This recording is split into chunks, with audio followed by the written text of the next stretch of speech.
안녕하십니까. 오늘은 710 부동산 대책 총 정리를 한번 해보겠습니다. 그리고 전문가들의 예측, 마지막 시간에 전문가들의 예측과 그리고 여러분의 생각을 제가 다들 실력이 상당할 것 같아가지고 여러분의 생각을 제가 한번 정리하는 차원에서 한번 적어봤습니다. 그래서 전문가들은 어떤 예측을 하고 이 대책이 이야기하고자 하는 게 뭔지 총 정리하는 시간을 가지도록 하겠습니다. 일단 이번 대책은 한마디로 이야기하면 제가 볼 때는 세금 정책입니다. 그렇죠?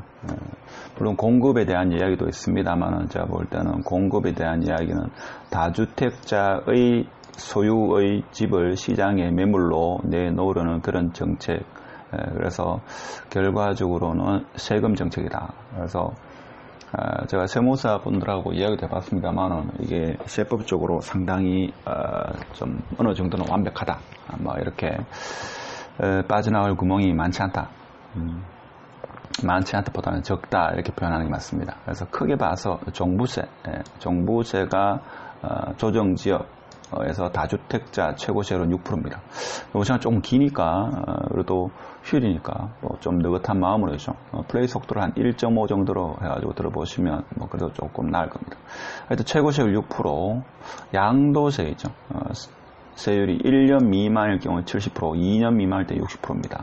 그다음에 다주택자일 경우에는 20%에서 30% 중과하겠다 하는 게 양도세의 키포인트입니다. 근데 양도세 여기에서 또 하나 고려될 게 분양권 시장이죠. 분양권 같은 경우에도 분양권은 1년 미만일 때는 70%, 2년 이상일 때는 1년 이상일 때는 60%입니다.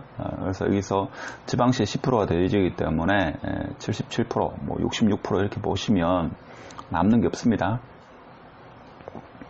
취득세 이것도 상당히 상당하죠. 예상을 뛰어넘는 가장 강력한 것 중에 하나일 것 같은데 8%에서 12%로 인상하겠다 해서 법인 같은 경우에는 주택의 가격과 상관없이 무조건 12%다 이거죠. 그래서 법인은 이제 사망 선고다 이렇게 보시면 되고 임대사업, 단기 임대, 아파트 장기 매입 임대 폐지하겠다. 자발적으로 폐지는 충분히 수용하겠다 이런 뜻이고 그다음 내 집 마련 청년층을 위해서 생애 최초 특별 공급 확대하겠다 하는 겁니다. 그런 내용이고 하여튼 핵심 사항은 이번 710 대책의 핵심은 이 세법 세제 3법 이렇게 불렸죠. 취득할 때 세금 내고 보유할 때 세금 내고 그다음에 아파트를 팔 때 세금에 대한 거거든요. 그래서 세무사분들이 좀 인기 있지 않겠는가 이런 생각을 해봅니다. 뭐 다 알고 있는 사항이 사실인데 간단하게 보면 지금 현재는 1, 2, 3주택 같은 경우에는 주택 가격에 따라 가지고 이렇게 매기고 4주택부터 4% 이렇게 보시면 되고 법인 같은 경우는 주택 가격에 따라 그렇다. 자, 계정 같은 경우에는 2주택부터 개인 같은 경우에는 2주택은 8%, 3주택 이상은 12% 됩니다. 법인은 어디 됩니까? 무조건 12%다 이렇게 되는 거죠. 그렇게 보시면 됩니다. 법인은 무조건 12%다 이렇게 보시면 되겠습니다. 정리한 차원이니까. 그래서 종부세, 자 세금 하여튼 이번 710 대책은 세금 정책인데 두 번째가 종부세입니다. 그래서 이것도 이제 생각해야 될 게 뭔가 하면 2020년도 같은 경우는 올 연말까지는 여러분이 종부세 내는 사람이 큰 영향이 없습니다. 그렇죠? 지금 116 대책 같은 경우도 지금 시행이 되지 않았기 때문에 법이 통과 안 됐을 겁니다, 이게. 그래서 개정되죠. 이제 개정해서 내년 되면 이제 상당수 세금이 많이 나온다. 그래서 시가, 다주택자 같은 경우 8억에서 12억 2천일 경우에는 과표를 3억 잡는다 이렇게 되어 있는데 최대겠죠. 3억 이하. 12.2억인데 만약 집을 살 때 부부 공동 명의했을 경우에죠. 이 세금이 거의 없을 겁니다. 그런데 단독으로 했을 경우에는 과표가 3억 잡힙니다. 그러면 현행은 0.5% 하면 150만 원에서 180만 원 정도 이렇게 됩니다. 요거는 2주택 이하입니다. 조정 대상 지역 2주택은 제외됩니다. 그래서 조정 대상 지역에 만약 2주택이다. 그럼 현행이 0.6%에서 만약 3억 나왔다. 그러면 180만 원 내는 사람이 얼마인가 하면 360만 원 정도 냅니다. 그래서 보통 아파트 한 두 채, 고가주택 두 채를 가지고 있다. 그러면 제가 볼 때는 한 30억 정도 잡고 30억 정도라고 봤을 때 단독으로 도취했을 경우다. 그러면 이제 곤란한 거죠. 곤란하면 이게 시가 공시지가 같은 경우 이게 한 30억 같으면 한 17억 정도 이래 나올 겁니다. 그럼 17억 뭐 이렇게 계략 잡았습니다. 17억 같으면 9억을 빼면 8억이 대한 겁니다. 8억은 이 구간이죠. 자, 이 구간인데 그것이 그냥 2주택이다. 그럼 1.2%입니다. 8억에 대해서 1.2%니까 어디 됩니까? 한 900만원, 1000만원 이렇게 되겠네요. 자, 그런데 이게 조정 대상 지역이 2주택이거나 아니면 3주택일 경우에는 2.2다 이거죠. 8억에 대해서 2.2 하면 1,700만원 정도 나오겠네요. 자, 그런 식으로 제가 볼 때는 종부세가 상당하다. 그래서 어떻게 보면 2021년 부터 나오니까, 그래서 이 부분은 제가 정부가 좀 너무 과하긴 한데 일단은 뭐 잘했다고 볼 수 있는 게 내년 6월 1일 전까지 팔아라. 물량이 나오겠습니까? 정부는 물량이 나올 거라 생각하고 이렇게 많이 올렸지만 실질적으로 시장에서는 뭡니까? 과연 물량이 나올지 그게 미지수죠. 그래서 예시를 한번 보겠습니다. 종부세 인상으로 인한 다주택자 세부담 변화입니다. 자, 10억 같은 경우는 지금 올해 같은 경우는 종부세가 과세 기준이 0.9억 해가지고 48만 나왔습니다. 근데 21년 같은 경우는 이게 뭡니까? 공시지가가 올라가기 때문에 종부세 과세 표준이 1.45로 잡았을 때 178만원. 뭐 이 정도가 감당이 되겠죠. 근데 합산 시세가 한 20억 정도 된다. 그럼 과세 표준을 7.26으로 잡아가지고 올해 한 568만원 나오는데 내년에는 뭡니까? 1487만원. 부담이 크죠. 거의 한 3배 가까이 상승합니다. 제가 볼 때는 30억 정도 되시는 분, 보통 지방 핵심 지역이나 아니면 서울 같은 경우에 2주택자 같은 경우에는 제가 볼 때는 30억 정도 되지 않겠습니까? 이런 분 같은 경우는 올해 종부세는 1,500만원 정도, 1,467만원 정도 이렇게 되는데 이 과세 표준이 올라가니까 내년에는 3,787만원. 제 지인 중에도 여기 해당되는 분이 계시는데 부담되겠죠. 부담됩니다. 웬만한 중소기업 과장급 연봉에 해당되는 것을 종부세를 내야 되기 때문에 부담이 될 겁니다. 그래서 이렇게 생각하십니다. 일반 서민들, 저는 서민을 위한 방송인데 뭐 서민 내하고 상관이 있나 하지만 이 사람들이 어떻게 보면 부동산 가격을 움직입니다. 그렇죠.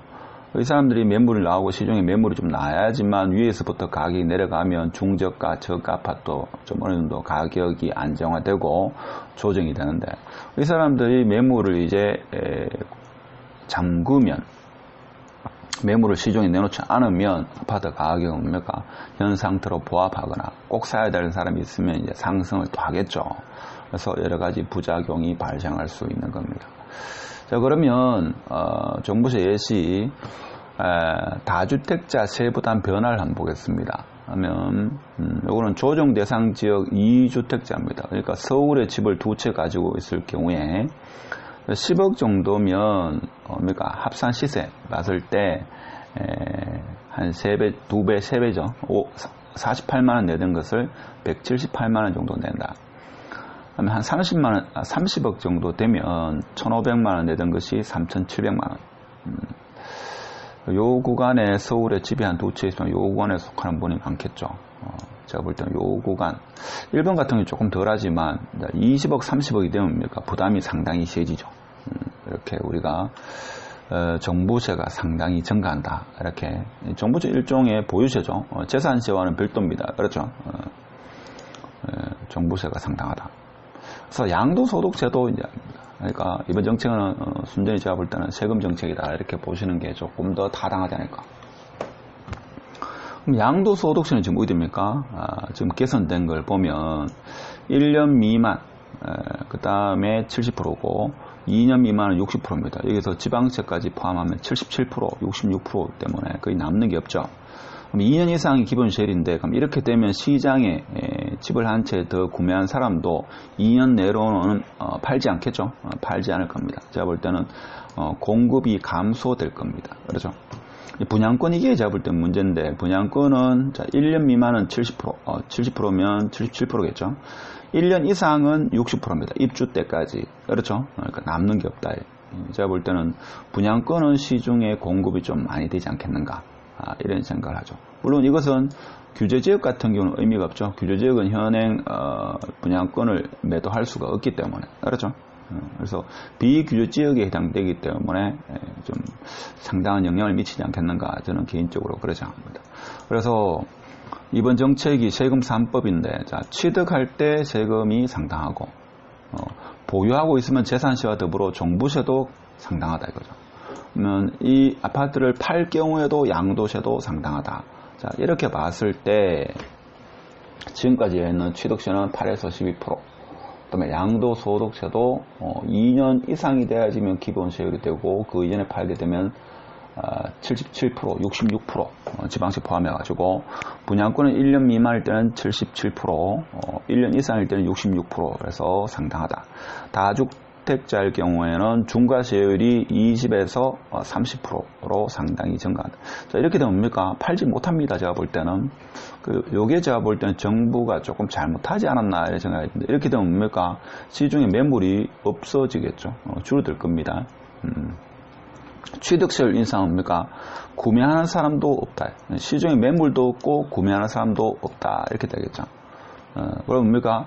보유하면서 정부는 세금만 많이 거두겠다. 이렇게도 해석할 수 있죠. 그러면 진정한 위너는 누굽니까? 정부가 되겠습니다. 정부. 그렇죠. 잘 모르시는 서민들은 다주택자들 뭐 속이 시원하다 이렇게 보는데, 그 피해는 오히려 이 가진 사람보다도 가지지 않은 사람한테, 서민들한테 영향을 미칠 수가 있습니다. 그러니까 실질적인 피해가 그것은 지켜봐야 되겠지만, 그러면 부동산 세금 변화 조금 더 디테일하게 상세하게 한번 보도록 하겠습니다. 이것은 공시지가가 한 10% 상승했다고 봤을 때 2주택자입니다. 이것은 가장 세율이 센 거죠. 왜 그런가 하면 조정지역, 마포 레미안 푸르지오 국민주택과 음마아파트 국민주택을 가지고 계신 분이 올해는 거의 한 3천만원, 2,966만원의 종부세를 낸다 이거죠. 그럼 내년에 얼마인가 하면 6,811만원입니다. 부담이 상당하겠죠. 그 다음에 아크로 리버파크, 그 다음에 잠실주공 5단지를 가지고 계신 분은 올해 7,548만원을 내지만 내년에는 1억 7천만원 정도 가까이 세금을 낸다 이거죠. 3주택자일 경우에 아크로 리버파크나 음마아파트 잠실주공 5단지를 가지고 있으면 현재 1억 정도 내는데 내년에는 2억 5천 낸다. 이런 것을 예시로 든 이유가 가장 최고 세율에 해당되는 거죠. 제가 볼 때는 이것이 서민들한테도 나중에 영향을 미칩니다. 그래서 우리가 한번 공부하는 차원에서 확인해 보는 겁니다. 그리고 양도세 변화를 한번 보겠습니다. 1주택자가 14억에 매입한 아파트를 뭐 사정이 생기든 어떻게든 간에 17억에 매도했을 경우에 양도 차익이 3억이 생겼다. 그러면 21년 5월 31일까지 1년 미만 보유하고 판매할 경우에는 1억 3천만원 정도 세금을 내고, 1년에서 2년 미만 보유하고 판매할 경우에도 1억 3천만원 세금을 냅니다. 근데 21년 6월 1일 이후에 매도하게 되면 2억 3천만원, 그 다음에 1년 이상 2년 미만일 경우에는 2억 정도 낸다 이거죠. 그러니까 세금이 거의 한 상당히 증가하죠. 거의 한 80% 정도 증가합니다. 그래서 지금 이런가 하면 팔지도 못하게 해놨고 세금만 많이 거두는 이런 형국이 되겠습니다. 그렇지만 뭡니까? 시장은 어떻게 대처하겠습니까? 시장은 제가 볼 때는 규제보다도 더 똑똑하지 않을까, 저는 그런 생각을 합니다. 끝까지 들어보시면 시장은 어떻게 대응할지 한번 보겠습니다. 그 다음에 또 다른 쪽에 보면 부동산 세금 변화, 서울을 예시로 들었습니다. 방금 전에 같은 경우에 실질적으로 그래프로 표현해 보면 마포 레미안 푸르지오와 음마아파트를 가지고 있을 경우에 올해와 내년 21년 세금을 얼마 더 내느냐, 한 3천만원 더 낸다 이거죠. 아크로 리버파크와 잠실주공 5단지를 가지고 있을 경우에는 한 7,700만원 정도 세금을 더 냅니다. 근데 아크로 리버파크와 음마아파트와 잠실주공 5단지를 가지고 있을 경우에는 세금을 한 1억 2천 정도 더 낸다. 그렇죠? 세금이 많이 있어야 되겠죠. 큰 정부를 지향하려고 하면. 그래서 이번 정책은 제가 볼 때는 세금 정책이다. 자, 그래서 공급을 확대하겠다. 그렇죠. 생애 최초 특별 공급 물량을 확대하겠다. 종전 20%에서 25%로 하고, 민영주택 같은 경우는 종전에 없었습니다. 근데 이제 15% 공공택지는 많지 않죠. 민간택지 7%. 이게 제가 볼 때는 그나마 제가 볼 때는 상당히 서민들을 위한 정책, 박수를 보내주고 싶습니다. 소득 요건도 이제 소득이 좀 많은 무주택자나 아니면 신혼부부, 민영주택 신혼부부 특공이라 하죠. 소득 요건을 완화하겠다. 소득은 많지만 결혼을 갓 해가지고 모아둔 돈이 없다 해가지고 요건을 완화하겠다 이거죠. 그래서 우선 같은 경우는 100%, 맞벌이는 120% 요건 같습니다. 그렇죠. 근데 일반 같은 경우에는 120%, 맞벌이는 130%, 생애 최초는 주택 구입은 130%, 맞벌이는 140%까지 소득이 많다 하더라도 뭡니까? 특공해서 집이 없는 신혼부부를 위해서 제가 볼 때는 주택 공급을 해주겠다 되는데, 이게 제가 볼 때는 출산율하고도 상당히 연관이 있죠. 근데 이게 그나마 이게 조금 그렇습니다만, 이렇게 되니까 이제 반응이 뭔가 하면 40대 신혼부부는 아니다 이거죠. 40대 우리는 어떻게 되는 거야 이렇게 되는 거죠. 이런 어떤 세대 간의 갈등 요인이 될 수도 있다 하는 그런 이야기입니다. 그렇죠. 자, 그러면 공급 확대. 이것도 이제 어떻게 보면 현재 한 9,000세대, 21년 3기 신도시 사전 청약을 9,000세대 정도 하려고 했는데, 용적률을 올려가지고 한 3만 채 정도 하겠다 하는 겁니다. 사전 분양 물량을. 이것도 이제 공급 확대 일환이죠. 3만 채. 자, 그러면 전문가들, 이 사람들이 전문가인지는 잘 모르겠습니다만, 일단 전문가라고 이야기하니까, 이 사람들은 과연 어떤 생각을 가질까? 물론 뒤에 여러분의 예상도 있습니다. 여러분도 다 전문가이겠습니까? 이 사람들이 전문가라고 하면. 보니까 이 사람들 일단은 보니까 이 사람, 김학렬 이 사람은 자주 나오는 사람이고, 이거는 보니까 선생이고, 이것도 선생이고, 이거는 연구소장, 연구부장, 이것도 연구소장. 연구하는지 모르겠지만, 일단 연구한다고 합니다. 봅시다. 전세 대책, 김학렬 사람은 김모 사람은 전세 대책 없고 생책 내기가 졌다. 공급 대책도 빠진 단기 처방이다. 권 선생이 이렇게 이야기하고, 고 선생은 법인 다주택자 순기능 무시해서 아쉽다. 다만 양 소장은 매물 실종되면 집값이 더 올라갈 거다. 그다음에 송 연구부장은 실수요 지원의 첫 주목은 긍정적이다. 이 사람이 좀 긍정적이고, 나머지는 뭡니까? 다 이번 정책 별로다. 이런 이야기도 있네요. 쉽게 표현하면. 근데 이 사람도 뭡니까? 부동산 쪽에 관련된 일을 하는 사람이기 때문에 부동산이 관심을 못 받기 때문에 이 사람들이 할 일이 없죠. 그래서 어떻게 보면 이 사람들의 말도 다 믿을 수가 없다. 참고만 됩니다. 그래서 집값 전망을 보면 상승, 약보합, 강보합입니다. 그래서 약보합 내지는 강보합이 우세합니다. 그렇죠? 눈치 보기가 이어지겠다. 저도 그런 생각은 할 수 있겠죠. 올 연말까지는 제가 볼 때는 눈치 보기 장세가 이어지지 않겠는가 이런 생각입니다. 전세값 전망입니다. 전세값 같은 경우는 지금 뭔가 급등, 상승을 봤더니 전세값은 상승한다. 보통 전세값이 뭡니까? 주택의 가치라고 볼 수 있는 거죠. 그렇게 볼 수 있는 거고, 일단은 전세값은 상승한다. 전세값이 상승하게 되면 아파트 값을 미리 올리는 효과는 일반적이죠.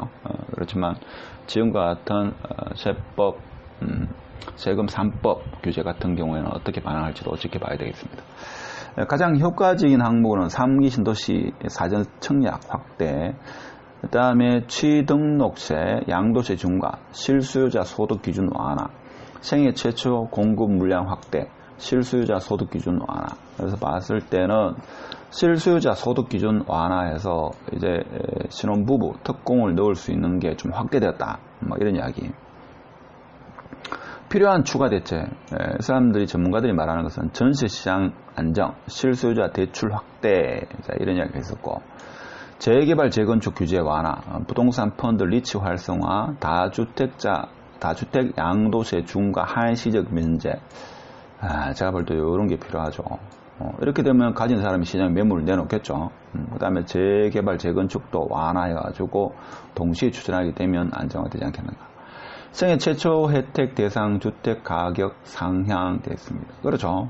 집을 아직 가지 못한 40대, 50대 분 같은 경우에 조금 더 좋은 집 같은 경우에도 해당될 수 있도록 하는 게 필요하지 않겠나 이렇게 이야기합니다.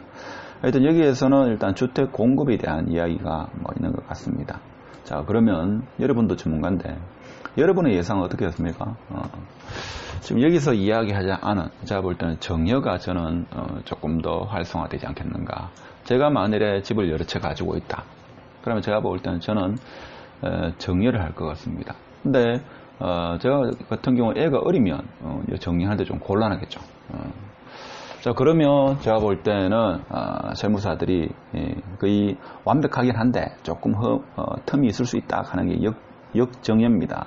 그러니까 여러분 부모님한테 있죠. 무주택인 부모님한테 정리를 한다. 요걸 하는 분이 제가 볼 때는 적지 않을 것 같습니다. 그러면 부모님이 나중에 돌아가신다 하더라도 상속세가 오히려 더 적지 않겠는가 이렇게 판단할 수 있겠죠. 그래서 역정여가 제가 볼 때는 조금 더 활성화되지 않겠는가. 물론 디테일한 것은 이제 관련 세무사분님과 상의를 해야 되겠죠. 세무사들과. 그래서 제가 볼 때는 연말까지 있죠. 연말까지 눈치 싸움이 일어나지 않겠는가. 그러니까 관망하거나 이렇게 되지 않겠는가 하는 생각이 듭니다. 그렇죠? 당장 팔겠습니까? 올해 종부세에는 영향을 미치지 않습니다. 그렇죠? 그래서 내년 종부세에 영향을 미치기 때문에 올해까지는 지켜보다가 시장의 흐름을 지켜보다가 만일에 팔아야 했다면 내년 봄 돼가지고 혼돈의 시장이 펼쳐질 수도 있겠죠. 일단은 좀 안정적인 부동산 거래도 없고 이러한 상황이 지속되지 않을까. 그렇지만 제가 볼 때는 분양권 시장이 있죠. 위축되는 게 제가 볼 때는 가장 큰 특징이 되지 않겠는가. 특히 비규제 지역 같은 경우는 이제 공급이 많은 지역 같은 경우는 분양권 시장이 위축될 겁니다. 공급이 많지 않은 경우에는 그렇지는 않겠죠. 이건 또 지역마다 다를 겁니다. 서울은 해당 사항이 없겠지만 수도권 일부 지역이나 아니면 지방광역시 같은 경우에 해당이 되겠죠. 자, 그리고 항상 예전부터 이야기됐던 게 뭔가 하면 이번 같은 경우에도 지금 1주택자에 대해서는 큰 영향이 없기 때문에 똘똘한 한 채 선호 현상이 더 뚜렷해지지 않겠는가라는 게 실제적인 매매가 이루어지면 나타나는 현상이 아니겠는가 이런 생각합니다. 특히 강남 3구 있죠.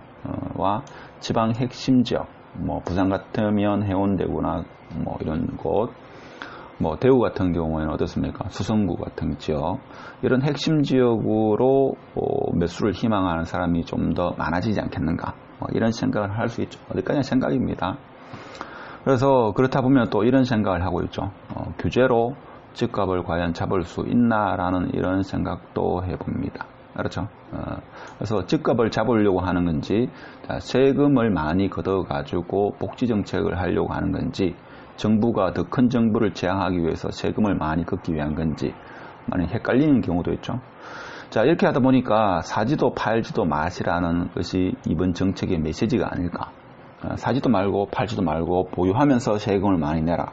이런 메시지인가. 그러면 그리고 또 이런 규제가 언제까지 과연 지속될 수 있을 것인가. 이번 정권까지 지속될 것인가. 이번 정권이 끝나고 새로운 정권이 들어오면 이 규제는 없어질 것인가. 정권이 바뀌면 어떻게 될 것인가. 생각이 많아지죠. 제가 생각해도 생각이 많아질 것 같습니다. 그렇죠. 과거 역대 정권 중에서 가장 강력한 정권, 가장 강력한 규제, 특히 세금에 대해서는 710 부동산 대책, 아니고 세금 대책이라고 해야 되는데, 세금에서는 가장 강력한 대책이 아니었나, 저는 개인적으로 그렇게 생각합니다. 저는 세무사분하고 이야기해봐도 세금 부분에 대해서는 구매할 때 세금, 보유하면서 세금, 양도하면서 세금이 되죠. 그러니까 가지고 있는 사람은 팔지도 못하고 사고 싶은 사람은 잘 사지도 못하고, 자, 이러한 상황이 되는데, 코로나 사태가 해결돼야지 국내 경기도 살아나는데, 코로나 사태가 만일에 가을에 팬데믹이 또 한 번 일어나고 국내 경기가 더 침체되면 부동산 거래도 없으면 제가 볼 때는 상당히 어려운 상황이 될 수도 있다 하는 어떤 소시민 입장에서 710 부동산 대책, 세금 정책이 아닐까 한번 정리해 보는 시간을 가졌습니다. 마치도록 하겠습니다.